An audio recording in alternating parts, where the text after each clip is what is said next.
Alors, quand on pense au mont Athos, on imagine peut-être juste un point sur une carte de Grèce, mais c'est tellement plus que ça. En fait, c'est avant tout une idée, une expérience spirituelle assez radicale qui dure depuis plus de 1000 ans. Il faut le voir comme un véritable laboratoire de la conscience, complètement isolé du monde. Et là-bas, on cherche à répondre à une question, mais une question fondamentale. Comment est-ce qu'on transforme l'être humain de l'intérieur? Cette phrase, elle vient d'un ancien père du désert. Et elle résume, toute l'essence de la Sainte Montagne. Fuis les hommes, demeure en silence, tiens-toi en repos. Alors fuir, attention, ça ne veut pas dire mépriser le monde, non, c'est fuir pour se trouver soi-même. Demeurer en silence, c'est pas parce qu'il n'y a rien à dire, au contraire, c'est pour pouvoir enfin écouter. Et puis, se tenir en repos, c'est pour essayer d'atteindre cette quiétude intérieure que, soyons honnêtes, le bruit constant de nos vies nous fait complètement oublier. Donc voilà, bienvenue au mont Athos. C'est un endroit unique au monde, une république monastique autonome, un peu comme un phare spirituel de l'orthodoxie depuis plus d'un millénaire. C'est un territoire qui a son propre statut, oui, c'est garanti par la constitution grecque, mais en réalité il répond à une loi bien plus ancienne, celle de la recherche de Dieu. C'est vraiment un monde à part et c'est là que notre exploration commence. Alors, comment ça se passe, la vie là-bas? Eh bien, tout est structuré par un principe fondateur, un rythme très particulier, qui est là pour équilibrer l'âme et le corps. Ce principe, c'est le fameux ora et labora, prix et travail. Mais attention, ce n'est pas juste une répartition des tâches dans la journée, genre le matin on prie, l'après-midi on travaille. Non, non, c'est beaucoup plus profond. C'est la conviction que la prière, elle rend le travail sacré. Et que le travail, lui, il ancre la prière dans la réalité, dans le concret. En fait, les deux sont inséparables. C'est vraiment les deux faces de la même pièce. Du coup, la journée d'un moine, c'est une sorte de liturgie en elle-même. Ça commence bien avant l'aube avec des heures et des heures de prière pour consacrer le début du jour. Ensuite, il y a le travail, les repas, qui sont pris en silence, c'est important, et puis d'autres prières le soir. Ce qui est fascinant, c'est que le temps n'est plus vu comme une ressource qu'il faut gérer ou optimiser. Non, c'est juste un cadre pour une conversation quasi ininterrompue avec le divin. Et ce travail, ça peut être n'importe quoi. Cultiver la terre, peindre une icône, faire la cuisine pour la communauté, peu importe, le travail manuel est vu comme une forme de prière.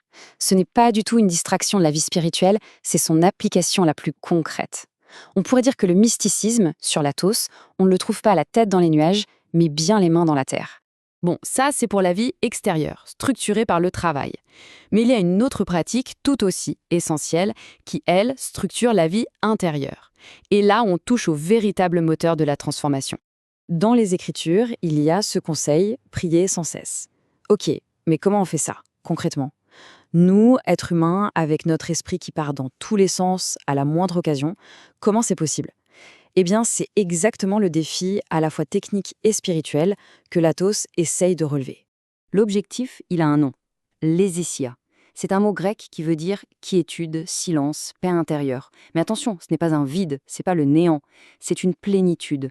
L'idée, c'est d'arriver à un état de tranquillité totale en éteignant le bruit de fond constant de nos passions et de nos pensées parasites, juste pour créer un espace où on est disponible. Et pour atteindre cette hésychia, il y a un outil central, la prière de Jésus.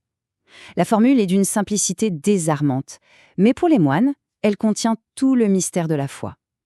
C'est une invocation qu'on répète encore et encore, comme un rappel incessant de la présence divine, et en même temps de sa propre condition de simple humain. Et la pratique, elle est très sobre, très disciplinée. On n'est pas du tout dans la recherche d'états d'extase ou d'émotions fortes. Pas du tout. C'est un travail. Un travail de concentration intense, une vraie lutte pour maintenir son attention. Même la posture, avec la tête inclinée, tout est fait pour favoriser ce recueillement intérieur. La méthode est hyper précise. En gros, il y a 3 étapes. D'abord, l'invocation continuelle. On répète la prière jusqu'à ce qu'elle devienne aussi naturelle que de respirer. Deuxième étape, on unifie cette prière au souffle. On synchronise les deux pour que tout le corps soit engagé. Et enfin, l'étape la plus cruciale, faire descendre la tension. La faire passer de la tête, du mental qui mouline, vers le cœur, qui est considéré comme le centre spirituel de l'être. Mais attention, ce travail intérieur, cette prière du cœur, ça ne peut pas se faire en solo, dans son coin. Ça demande un pendant extérieur qui est tout aussi crucial. Une pratique qui, elle, vise directement à une chose, démanteler l'ego. Et cette pratique, c'est l'obéissance à un starets, un père spirituel. Le principe, c'est que le moine confie entièrement son cheminement à un ancien, quelqu'un d'expérimenté. Il renonce à sa propre volonté. Alors il faut bien comprendre, le starets, c'est pas un tyran, c'est un guide. C'est celui qui est capable de voir les angles morts, les pièges dans lesquels son disciple risquerait de tomber tout seul. Et là, il y a une idée qui peut vraiment nous surprendre aujourd'hui. Les saints-pères, les grandes figures de cette tradition, placent l'obéissance au-dessus même du jeûne et de la prière. Mais pourquoi? C'est une question de priorité. Parce qu'ils savent que le jeûne, la prière, toutes ces pratiques, si on les fait tout seul, de manière autonome, eh bien elles peuvent en fait renforcer notre orgueil spirituel. Le fameux « regardez comme je suis pieux ». La distinction est vraiment fondamentale. Quand on travaille seul, même sur un plan spirituel, ça peut très vite mener à l'orgueil. On est fier de ses progrès, de ses réalisations. Mais quand on agit par obéissance, sous l'instruction d'un autre, ça coupe la racine même de cet orgueil. L'action n'est plus mon action. Ce n'est plus à propos de moi. Et c'est cet effacement de l'ego qui, paradoxalement, mène à une liberté spirituelle bien plus grande. Ce processus, il a un nom en théologie, la kénose. On pourrait traduire ça par un anéantissement volontaire, un auto-vidage. En renonçant à sa volonté propre, le moine ne devient pas un robot, attention. Au contraire, il crée un espace vide en lui pour que quelque chose de plus grand, la volonté divine, puisse agir à travers lui. Alors, au final, où est-ce que ça mène tout ça? C'est deux chemins qui avancent en parallèle, la prière intérieure d'un côté et l'obéissance extérieure de l'autre. C'est quoi le but de tout ce travail de laboratoire? Le but, c'est la lumière. Et c'est crucial, pas une lumière spectaculaire, pas un miracle qu'on peut filmer. Non, c'est une illumination intérieure. Une paix tellement profonde qu'elle devient perceptible, un véritable état d'être. En fait, la lumière n'est pas un objectif qu'on poursuit, c'est la conséquence naturelle de toute cette discipline et de cette purification. Pour résumer ça simplement, la prière, elle protège l'intérieur, elle fait le tri dans les pensées parasites. L'obéissance, elle, protège l'extérieur de l'affirmation de soi, de l'ego. Et ensemble, les deux, elles créent une sorte de récipient purifié.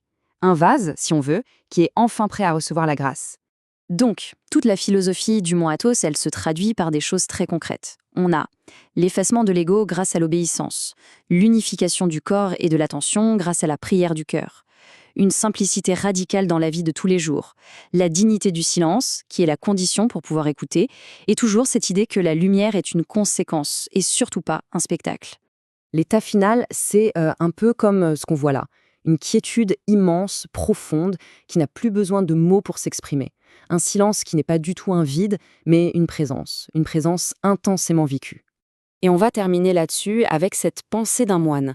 Il disait à propos de la véritable expérience spirituelle, « Si elle donne envie de parler, c'est un échec. Si elle donne envie de se taire, elle est juste. » Voilà, je crois que ça se passe de commentaires. C'est une invitation à la réflexion et peut-être au silence.